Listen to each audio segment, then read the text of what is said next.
Assalamualaikum warahmatullahi wabarakatuh. Waalaikumsalam warahmatullahi wabarakatuh. Shalom, Om Swastiastu, Namo Buddhaya, salam kebajikan, salam rahayu, salam sejahtera bagi kita semua. Alhamdulillah bertemu lagi bersama kami di channel Pencari Jalan Pulang. Pada kesempatan kali ini kami akan berdiskusi mengenai pembahasan yaitu apakah Al-Quran Qadim.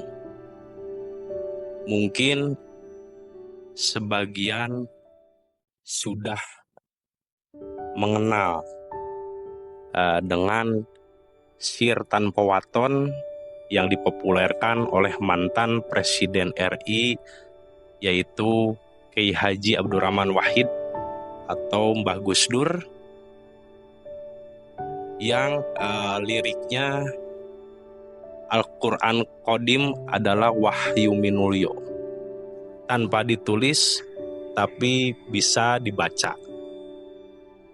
Mungkin dengan kalimat tersebut ada yang sebagian sudah memahami dan ada sebagian juga yang belum memahami dengan makna kalimat tersebut.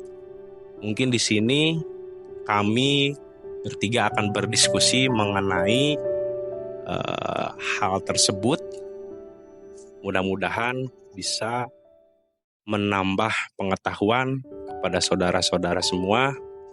Dan di sini juga kita bukan paling tahu atau paling ngerti, dan kita juga di sini saling belajar untuk mengurai apa yang akan kita bahas mengenai Al-Quran Qadim tersebut.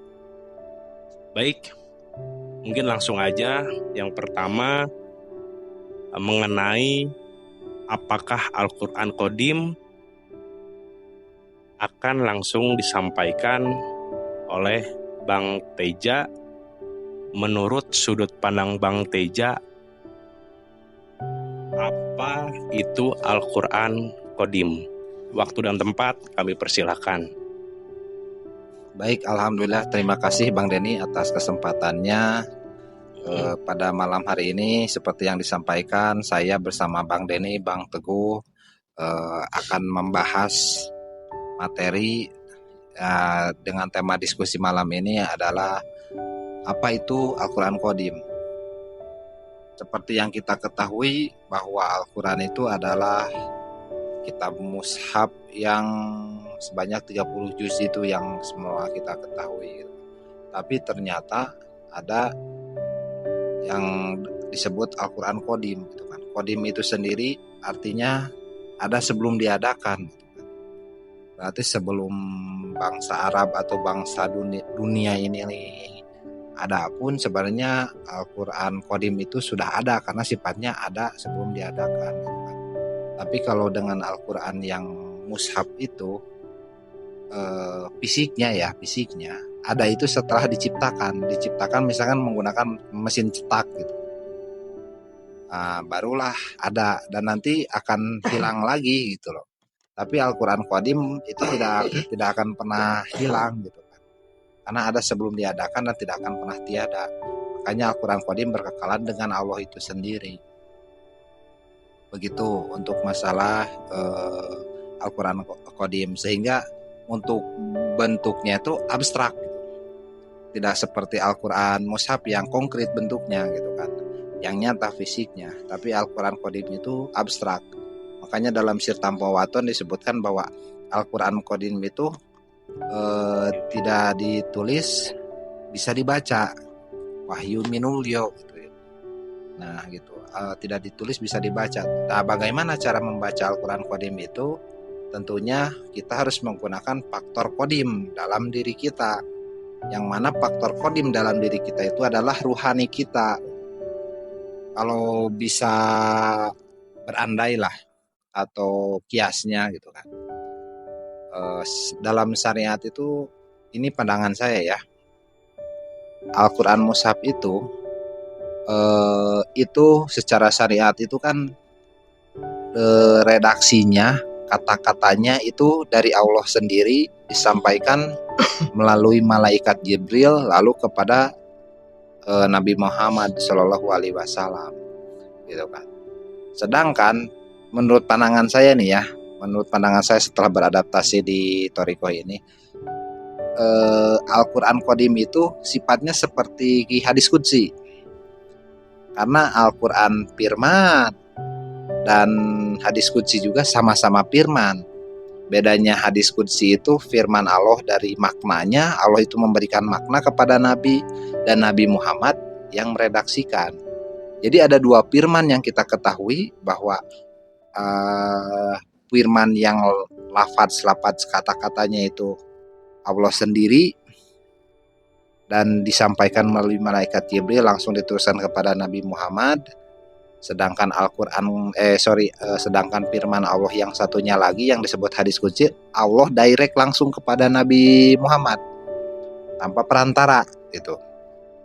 Makanya saya, kalau pendapat saya, pandangan saya, berarti Al-Quran Qadim itu gitu kan, itu adalah hadis qudsi yang datang kepada setiap manusia gitu. Berbeda dengan Al-Quran Mushaf yang dari awal mula redaksinya pun sudah diatur oleh Allah gitu kan. Makanya disitulah letaknya alif lam mim gitu.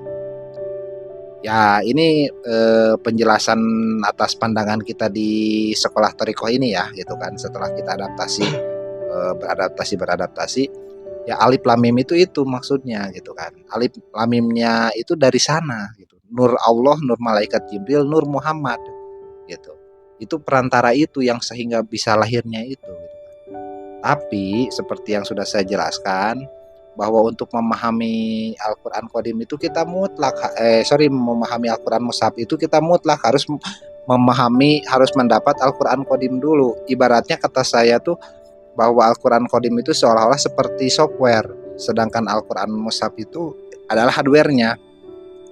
Supaya kita bisa menjalankan hardware tersebut, kita harus terinstall dulu softwarenya, dimana pada saat kita install itu adalah pada saat kita baiat, kita terinstall driver di dalam diri kita untuk menggunakan Al-Quran Mushaf. Mungkin seperti itu sih pandangan saya dari saya terkait Al-Quran Qadim ya Bang Denny. Baik, terima kasih Bang Teja, cukup menarik di penjelasan dari beliau ini. Mungkin selanjutnya bagaimana menurut sudut pandang Bang Teguh mengenai apa itu Al-Quran Qadim? Oke, terima kasih Bang Denny, Bang Teja yang sudah memberikan pandangan. Ya, seperti yang sama-sama kita ketahui bahwa Al-Quran Qadim itu tidak berlafal dan berhuruf, tetapi bisa dibaca. Dan oleh siapa bisa dibacanya? Yaitu oleh ruh yang disucikan. Untuk bisa mensucikan ruh itu, kita harus melewati fase baiat, yaitu penanaman nur, di mana kita ditanamkan nur iman dan nur kitab. Di mana fungsi nur kitab itu ya untuk agar kita bisa adaptasi membaca Al-Quran Qadim. Dan nanti Al-Quran Qadim itu menjadi Al-Quran yang hidup, di mana menjadi penerang, penjelas, dan pembeda bagi perjalanan kehidupan kita, yaitu tujuannya untuk keselamatan. Nah, sedangkan yang kita ketahui juga kalau Al-Quran Mushaf itu kan bisa dibaca oleh semua orang dan dibaca oleh panca indera ya. Sedangkan Al-Quran Qadim itu ya dibacanya harus dengan ruh. Alat bacanya beda ya? Beda. Dan untuk bisa memasuki alam Qadim itu ya harus melewati portal dulu. Begitu barangkali Bang Denny. Baik, terima kasih Bang Teguh. Mungkin sedikit saya menambahkan mengenai Quran Qadim. Menurut sudut pandang saya, Quran Qadim adalah diperjalankannya manusia lewat dimensi ruh yang melewati Mi'raj atau naik dimensi dengan lapisan-lapisan alam kerohanian sampai berhampir akan Allah. Nah, siapa sih yang mendapatkan Quran Qadim?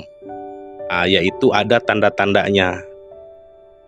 Yang pertama, dipertemukannya dengan guru walia mursida sesuai dengan surat Al-Quran ayat Al-Kahfi 17. Yang kedua, dia ketemu mati hakikat atau mutu qobla antamutu atau mati sebelum mati.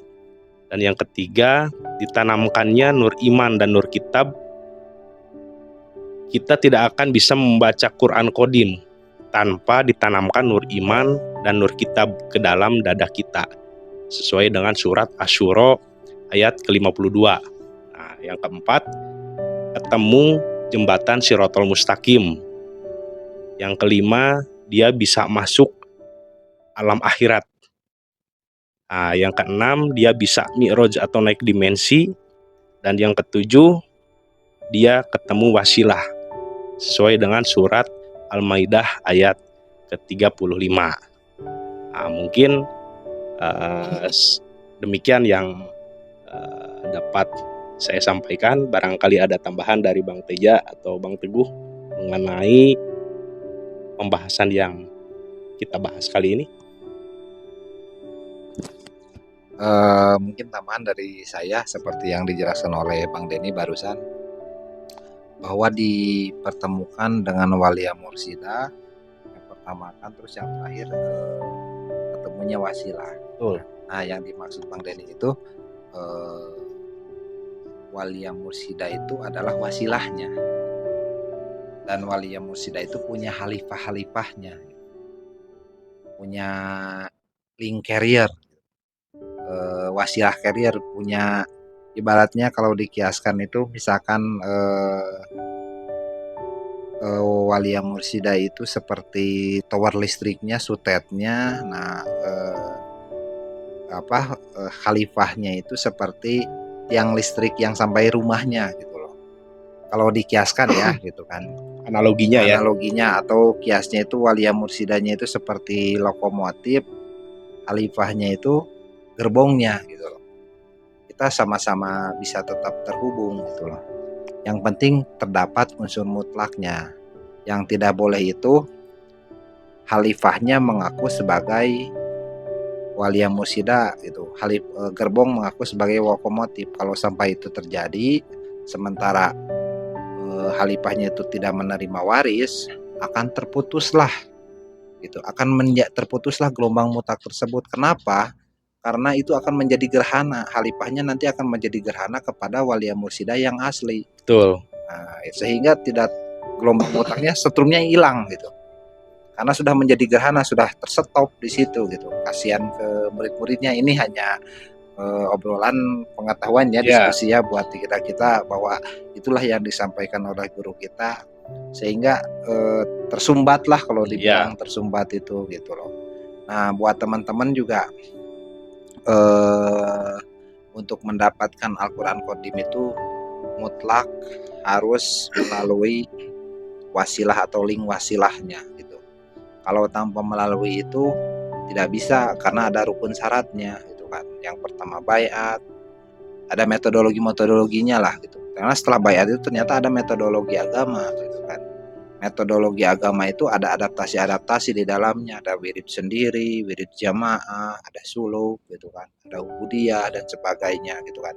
Dan fase-fase itu harus dilalui gitu kan, sampai si murid hakul yakin. Karena dari setiap fase-fase yang dijalani, nah itu akan berbuah, dan itu buahnya apa? Salah satunya buahnya itu adalah Al-Quran Qadim. Al-Quran Qadim itu nanti ilmu datang kepada diri kita sendiri gitu. Seperti kiasnya ya, kiasnya seperti hadis qudsi gitu. Kita dapat ilalah lah, dapat ilham lah kalau kiasnya zaman sekarang gitu. Yang direct langsung kepada kita, makna itu datang kepada kita. Oh, ini loh yang dimaksud dalam sir tanpa waton itu Al-Quran Qadim wahyu minullah, tanpa ditulis bisa dibaca gitu loh. Tidak ditulis bisa dibaca gitu. Kita dapat pengetahuan baru gitu. Ya gitu ya Bang Teguh ya. Gitu. Ya mungkin tambahan saya segitu. Barangkali Bang Teguh ada tambahan nggak? Itu cukup. Cuman yang saya ketahui ya Al-Quran Qadim itu adalah Al-Quran yang hidup gitu. Dan itu sifatnya itu kekal ya Bang Teja. Oh, berarti ruhnya Al-Quran mushaf gitu ya. Iya betul. Seperti itu sih pandangan kami gitu kan, supaya kita yang dimaksud Al-Quran hanya bisa disentuh oleh ruh yang disucikan itu Al-Quran Qodimnya, softwarenya dulu gitu.